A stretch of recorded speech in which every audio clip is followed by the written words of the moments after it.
नमो नमः। आज हम सभी इस वीडियो में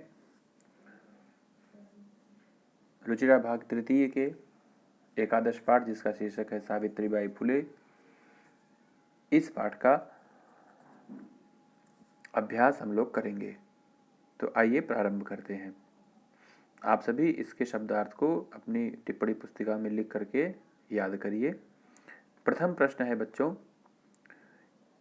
एक पदेन उत्तरतः, अर्थात एक पद में उत्तर दीजिए। तो पहला प्रश्न है, कीदृशैनां कुरीतीनां सावित्री मुखरम विरोधम अकरोत्। कैसी कुरीतियों का सावित्री ने मुखर विरोध किया। तो कैसी, इसी के स्थान पे एक उत्तर है, सामाजिक कुरीतीनां। सामाजिक, कैसी कुरीतियों का, सामाजिक। इसके आगे आप लिखेंगे कुरीतीनां, इसके आगे लिखेंगे सामाजिक कुरीतीनां। इसका उत्तर हो जाएगा। प्रथम प्रश्न का जो क है, इसका उत्तर होगा सामाजिक कुरीति नाम। एक पद में उत्तर देना, बस यही लिखना है, सामाजिक कुरीति नाम। दूसरा प्रश्न है बच्चों, के कूपात जलोद्धरणम अवारयन। किन्होंने कुएं से पानी लेने से मना कर दिया। तो आप उसका उत्तर लिखेंगे उच्च वर्गीयाः, उच्च वर्गीयाः नार्यः। ये दूसरे का उत्तर हो जाएगा बच्चों। ये दूसरे का उत्तर है उच्च वर्गीयाः नार्यः। इसका अर्थ होता है कि उच्च वर्ग की महिलाएं, उच्च वर्ग की महिलाओं ने कुएं से पानी लेने से मना कर दिया। तृतीय प्रश्न है, का दृढ़ स्वदृढ़ निश्चयात न विचलति। कौन अपने दृढ़ निश्चय से नहीं विचलित होती।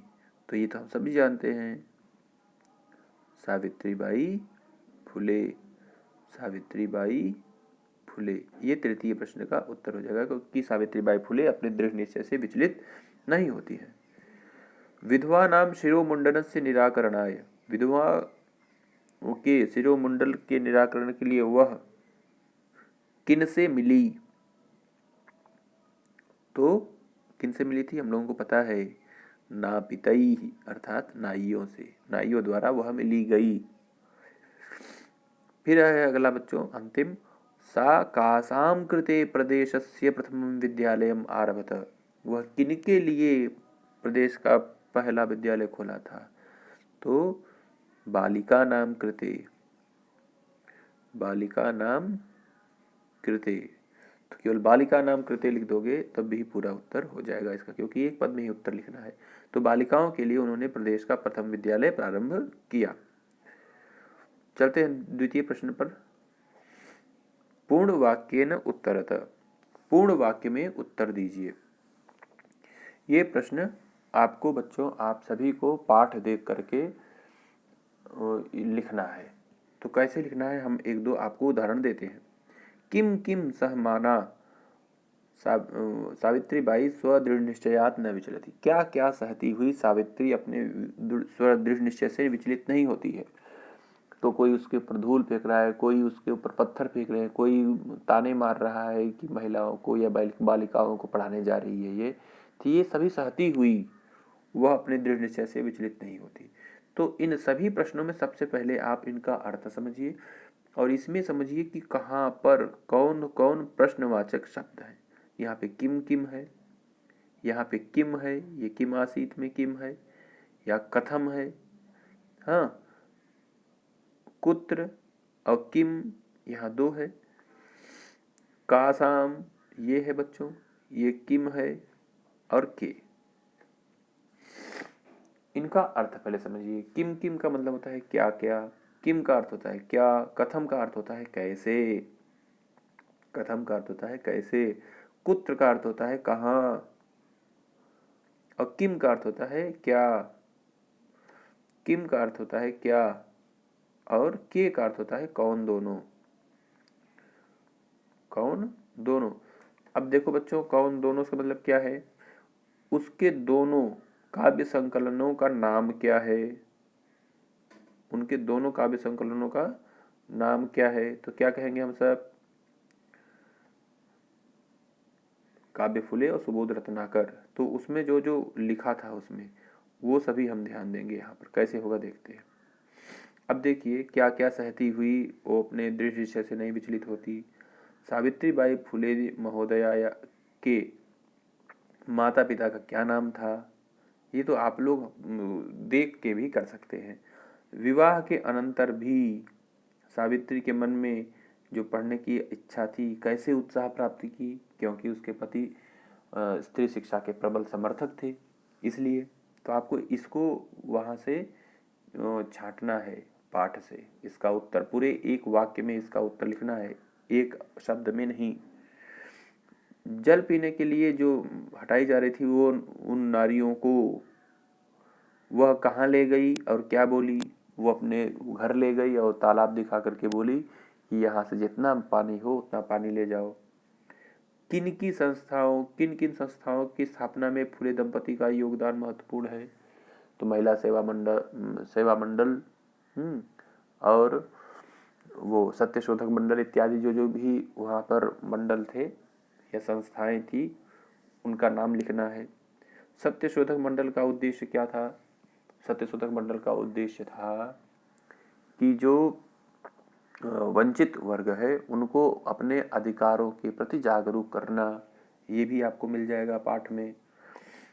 और उनके 2 काव्य संकलनों का नाम था काव्य फुले और सुबोध रत्नाकर, ये भी आपको ऊपर देख करके लिखना है। अगर समझ में नहीं आएगा बच्चों तो क्लास में हम उसको समझाएंगे, तब तक आप स्वयं इसको करने का प्रयास करिए। चलते हैं तृतीय प्रश्न पर। रेखांकित पदानि अधिकृत्य प्रश्न निर्माणम कुरुत। रेखांकित पद को अधिकार करके प्रश्न निर्माण करिए। कन्याभि स्त्रीलिंग शब्द है, तृतीय विभक्ति बहुवचन है, तो तृतीय विभक्ति बहुवचन का क्या होता है? प्रश्नवाचक शब्द काभि, ये पहले का हो जाएगा काभि। महाराष्ट्रस्य अकारांत शब्द है, षष्ठी विभक्ति एक वचन है, तो महाराष्ट्रस्य कस्य। कन्या नाम कृते, कन्या का शब्द है, स्त्रीलिंग है, कन्या नाम षष्ठी विभक्ति बहुवचन, तो यहाँ पे हम लिखेंगे कासाम, क्योंकि षष्ठी विभक्ति बहुवचन में कासाम आता है किम शब्द का स्त्रीलिंग में। मनुष्याणाम, ये मनुष्य शब्द अकारांत है, षष्ठी विभक्ति एक वचन है, तो कासाम है, तो यहाँ पे केशाम होगा, पुलिंग है ये। सावित्री, तो ये तो स्त्रीलिंग शब्द है, तो का मतलब कौन।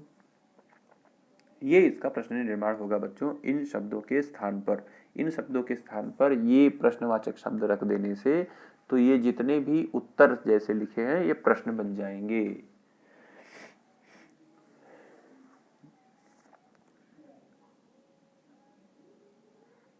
तो इसका अर्थ भी समझा देते हैं बच्चों आप सभी को। लिखा है सावित्री कन्याओं के साथ खुशी से बात करती हुई पढ़ने में संलग्न होती है। प्रश्न क्या बन जाएगा? सावित्री किसके साथ बात करती हुई। दूसरा है वह महाराष्ट्र की प्रथम महिला शिक्षिका थी, तो वह कहाँ की या किसकी प्रथम महिला शिक्षिका थी, ये प्रश्न बन जाएगा। वह अपने पति के साथ कन्याओं के लिए प्रदेश का प्रथम विद्यालय आरंभ किया, वह आरंभ की, तो कन्या नाम करते हैं, तो वह अपने पति के साथ किसके लिए प्रदेश का प्रथम विद्यालय आरंभ की, ये प्रश्न बन जाएगा। वह मनुष्यों की समानता और स्वतंत्रता का पक्ष हमेशा उसने समर्थित किया, उसके द्वारा हमेशा मनुष्यता का, समानता का और स्वतंत्रता का पक्ष समर्थित किया गया, तो केशाम लगा देने से बन जाएगा वह किसकी समानता और स्वतंत्रता के लिए। साहित्य रचनया अपि सावित्री महीयते, तो प्रश्न बनेगा साहित्य रचनया अपि सावित्री अपि का महीयते, किसकी महिमा मंडन की जाती है। ऐसे इस प्रकार इसका हम प्रश्न निर्माण बनाएंगे बच्चों। चलते हैं चतुर्थ प्रश्न पर। यथा निर्देशम उत्तरतः, निर्देश के अनुसार उत्तर दीजिए, निर्देश के अनुसार उत्तर दीजिए। ये देखने में भले ही बड़े बड़े लग रहे हैं लेकिन बहुत सरल है ये। यहाँ पर निर्देश कहाँ है बच्चों? यहाँ लिखा है ना, यथा निर्देशम उत्तरतः, कि हर में आपको इंस्ट्रक्शन दिया गया है, उसी हिसाब से आपको करना है। तो निर्देश कहाँ लिखे हुए हैं? निर्देश है ये निर्देश है, यहाँ से लेके यहाँ तक। फिर यहाँ पर ये निर्देश है, ये निर्देश है, ये निर्देश है, ये प्रश्न है मतलब बच्चों। और यहाँ पर ये निर्देश है। अब देखिए ये निर्देश है, तो हमको उत्तर कहाँ से छांटना है? तो इन सभी से हमको उत्तर छांटना है। पहला लिखा है इदम चित्रम पाठशालायाः वर्तते। इदम चित्रम पाठशालायाः वर्तते। यहाँ पर निर्देश है अत्र वर्तते इति क्रियापदस्य कर्तृपदम किम। यहाँ पर जो वर्तते क्रियापद है, इसका सब्जेक्ट क्या है, इसका कर्ता कौन है? तो वर्तते का मतलब है अस्ति या है, जिसको कहते हैं हिंदी में। तो यहाँ पे जो शब्द इस वाक्य में है शब्द है, इसका कर्ता कौन है? तो इदम चित्रम, ये उत्तर हो जाएगा। इदम चित्रम, ये क्रिया कर्ता कर्तृपद है और क्रिया है इसकी है। तो उत्तर क्या हो जाएगा बच्चों? इदम चित्रम, ये हटा दे रहा हूं मैं। उत्तर क्या हो जाएगा? इदम चित्रम। और देखो इसमें क्या है, अस्मिन वाक्ये विशेष्य पदम किम। अस्मिन वाक्ये विशेष पदम किम, इस वाक्य में विशेष पद कौन है? तो वाक्य क्या है? ये वाक्य है, ये वाक्य है। तो अस्मिन वाक्ये विशेष पदम किम, इस वाक्य में विशेष पद का है क्या है?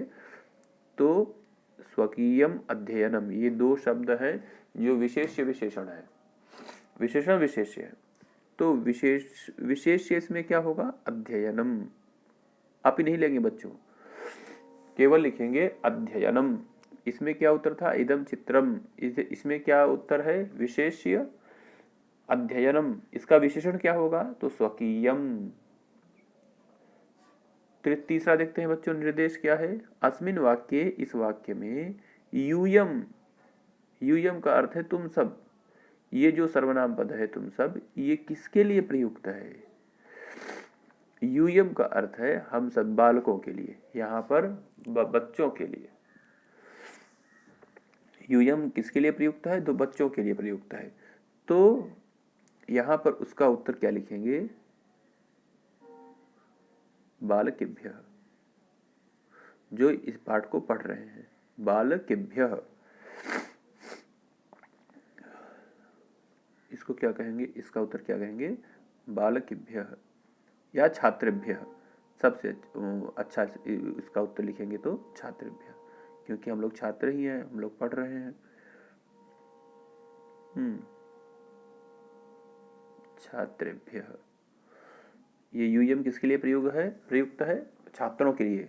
कि क्या तुम सब इस महिला को जानते हो? तो ये हाथ तुम सब से कौन इंडिकेट हो रहा है, निर्देशित हो रहा है? तो बच्चे, छात्र जो पढ़ रहे हैं। तो पहला इसका ये हो गया, अध्ययनम हो गया, इसका हो गया छात्रेभ्यः। अब सा ताः स्त्रियः निज गृहम नीतवती, वह उन स्त्रियों को अपने घर ले गई। इस वाक्य में सा इस सर्वनाम पद किसके लिए प्रयुक्त है? सब जानते हैं, सारे बच्चे जानते हैं। वह अपने घर उन स्त्रियों को ले गई, तो कौन अपने घर ले गई? तो सीधा लिखेंगे सावित्र्यै, सावित्री, ऐसे लिखिए सावित्री महोदयायै, महोदयायै, अर्थात सावित्री महोदया के लिए। चौथे का उत्तर क्या हो जाएगा बच्चों? सावित्री महोदयायै। यहाँ पर वह शब्द से कौन इंडिकेट है? सावित्री महोदया। फिर अगला प्रश्न है बच्चों,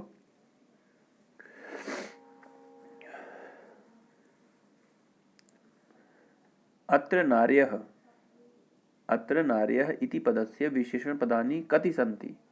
यहाँ पे जो नार्यः शब्द लिखा है इस वाक्य में, वाक्य कहाँ से कहाँ तक है? यहाँ से यहाँ तक। यहाँ पे जो नार्यः है, इस पद के कितने विशेषण हैं और कौन कौन है, ये लिखना है। तो शीर्ण वस्त्रावृता, तथा कथिताः निम्न जातीयाः और काश्चित। कितने हैं बच्चों? 4। कितने बच्चे कितने हैं? 4 हैं।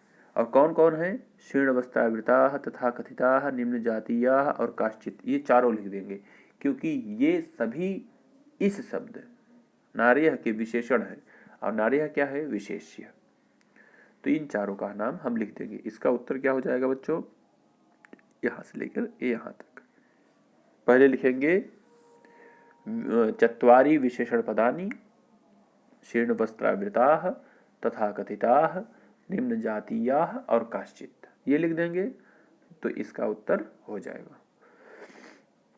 अधोलिखितानि पदानि आधृत्य वाक्यानि रचयता या वाक्य रचनां कुरुता। तो इन पदों को लेकर के आपको वाक्य रचना करनी है। आप तो वैसे भी बिना पाठ को पढ़े भी इसको कर सकते हैं बच्चों। जरूरी नहीं है कि ये वाक्य रचना पाठ से ही हो। अब पाठ से भी होगा तो ठीक है, कोई दिक्कत नहीं है। स्वकीयम एकदम सरल सरल बनाएंगे। स्वकीयम नाम वद। स्वकीयम नाम वद। इसका अर्थ हो जाएगा अपना नाम बताइए या अपना नाम बोलो। अपना नाम बोलो। स्वकीयम नाम वद। और सविनोदम कार्यम कुरु, हंसी खुशी। सविनोदम कार्यम कुरु, ये छोटे छोटे वाक्य बनाइए कि प्रसन्नतापूर्वक कार्य करो। ये देखो यहाँ सक्रिया, तो सावित्री सक्रिया आसीत। सावित्री बहुत ही सक्रिय थी, अर्थात सावित्री अपने कार्य में बहुत ही एक्टिव थी। तो प्रदेशस्य, तो आप इसमें ये प्रश्न बना सकते हैं, इसमें या उत्तर बता सकते हैं। प्रदेशस्य नाम आप अपना प्रदेश का नाम लिख दीजिएगा आगे, जैसे उत्तर प्रदेश है, मध्य प्रदेश है, आप जहाँ के रहने वाले हैं वो लिख दीजिएगा इधर। प्रदेशस्य नाम जो भी हो। मुखरम सावित्री सामाजिक कुरीति नाम। सावित्री कुरीति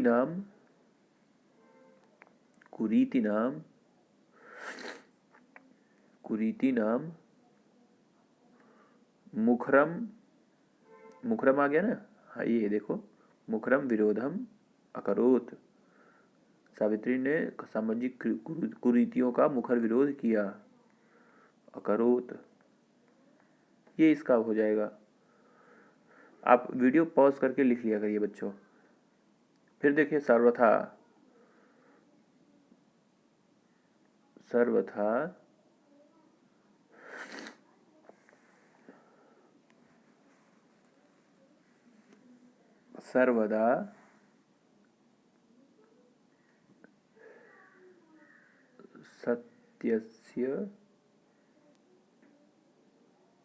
सत्यस्य मार्गम अनुसरणीयम। इसका मतलब होता है बच्चों, हमेशा और हर तरीके से हमको सत्य का मार्ग अनुसरण करना चाहिए। ये हो जाएगा बच्चों 5वां प्रश्न। आइए देखते हैं 6वां प्रश्न।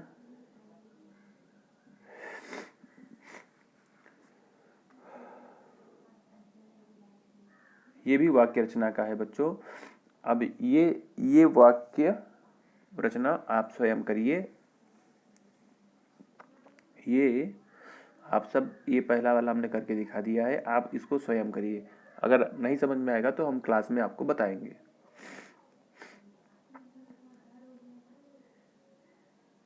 इसका अर्थ मैं आपको बता दे रहा हूं। ऊपर का अर्थ होता है ऊपर, ऊपर का अर्थ होता है ऊपर। आदान का अर्थ होता है मतलब लेना। परकीयम का मतलब होता है दूसरे का। विषमता का अर्थ होता है असमानता, असमानता। और व्यक्तिगत का अर्थ होता है अपना, स्वयं का। आरोह का अर्थ होता है चढ़ना। ये इसका अर्थ है, इसको अर्थ आप समझ लीजिए और अब छोटे छोटे वाक्य बनाइए। ऊपर हमने बना के दिखाया है आपको, ये आपके लिए अभ्यास कार्य है, ये आपको करना है। आइए इसका दूसरा प्रश्न देखते हैं, आगे लिखा है करके।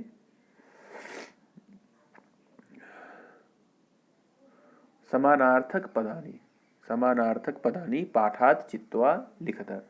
समानार्थक पद पाठ से चुनकर लिखिए। तो सबसे पहले देखिए बच्चों, इन इसमें कोष्ठक में लिखे गए इनका अर्थ क्या होता है। मार्गे का अर्थ होता है मार्ग में। अविरत का अर्थ होता है लगातार। अध्यापन का अर्थ होता है पढ़ाने में, अध्यापने। अवदानम का अर्थ होता है योगदान। यथेष्टम का अर्थ होता है जैसी इच्छा हो आपकी। अब मनसी का अर्थ होता है मन में। अब आइए मिलाते हैं। यहाँ पर लिखा है शिक्षणे, तो शिक्षणे का समानार्थक पद क्या होता है बच्चों, अध्यापने। शिक्षण या अध्यापन, अध्यापने लिखेंगे यहाँ पर। पथि, पथि का समानार्थक होता है मार्ग। पथ या मार्ग, मार्गे, दोनों में सप्तमी विभक्ति एक वचन है। हृदये तो मनसी, ये हृदय होना चाहिए। हृदय का हो जाएगा मनसी, मन में या हृदय में। इच्छानुसारम, इच्छानुसारम का हो जाएगा यथेष्टम। इच्छा अनुसारम का हो जाएगा यथेष्टम। यथेष्टम लिखा है ना ऊपर, हाँ। योगदानम का हो जाएगा बच्चों अवदानम। योगदानम का क्या हो जाएगा अवदानम। और निरंतरम का हो जाएगा बच्चों अविरतम। अविरतम, ये हो जाएगा इसका समानार्थक पद। आइए आगे चलते हैं। आप नहीं लिख पाते हैं तो वीडियो पॉज कर लिया करिए बच्चों, तो आप लिख सकेंगे। अधोलिखित, अधोलिखितानाम पदानाम लिंगम विभक्तिम वचनम च लिखिता। नीचे लिखे गए पदों के लिंग, विभक्ति और वचन लिखिए। ये तो बहुत सरल है, कैसे करेंगे देखिए। धूली, धूली शब्द स्त्रीलिंग का है। नाम, नाम शब्द नपुंसकलिंग का होता है। नाम, नामनी, नामानी हम लोग करते हैं। अपरह पुल्लिंग है बच्चों। कन्या स्त्रीलिंग में आएगा। सहभागिता भी स्त्रीलिंग में आएगा। और नापितः पुल्लिंग में आएगा बच्चों। ये तो हो गया इसका लिंग निर्धारण। अब विभक्ति और वचन लिखना है इसका, इसका विभक्ति और वचन लिखना है।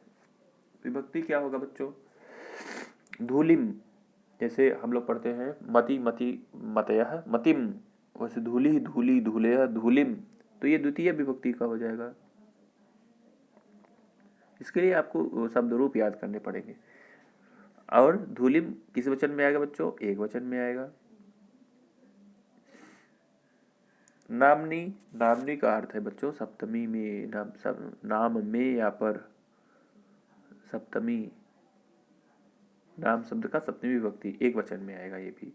अपरह, ये आएगा प्रथमा में, जैसे बालक हम लोग करते हैं शुरुआत में, बालक एक वचन, प्रथमा एक वचन में आता है। कन्या नाम, कन्या नाम जो है ये षष्ठी विभक्ति में आता है और एक वचन में नहीं आता है बच्चों। कन्या नाम बहुवचन में आता है, बहुवचन में आता है ये, बहुवचनम, बहुवचनम। आपको लिखावट साफ साफ न समझ में आए बच्चों तो मेरी आवाज सुना करिए। षष्ठी विभक्ति बहुवचनम। सहभागिता ये प्रथमा में आएगा, प्रथमा विभक्ति का है ये। प्रथमा विभक्ति का ये एक वचन है, ये प्रथमा विभक्ति का एक वचन है। नापितैहि ये तो तृतीया विभक्ति का है और बहुवचन का है। तृतीया विभक्ति बहुवचन, बहुवचनम लगाइए। वीडियो पॉज करिए और अच्छे से इसको कॉपी में अपनी किताब में लिखिए। ये 7वां प्रश्न है बच्चों और अंतिम प्रश्न है। उदाहरणम अनुसृत्य निर्देशानुसारम लकार परिवर्तनम कुरुत। लकार परिवर्तन का मतलब है क्रियाएं बदलना बच्चों।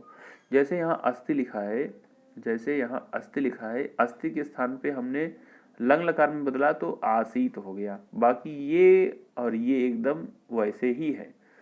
तो बदलाव कहाँ होगा? इनके क्रियाओं में बदलाव होगा, इनके क्रियाओं में बदलाव होगा। और बदलाव क्या होगा? ये जो कोष्ठक में लिखे हुए हैं इनके अनुसार बदलाव होगा।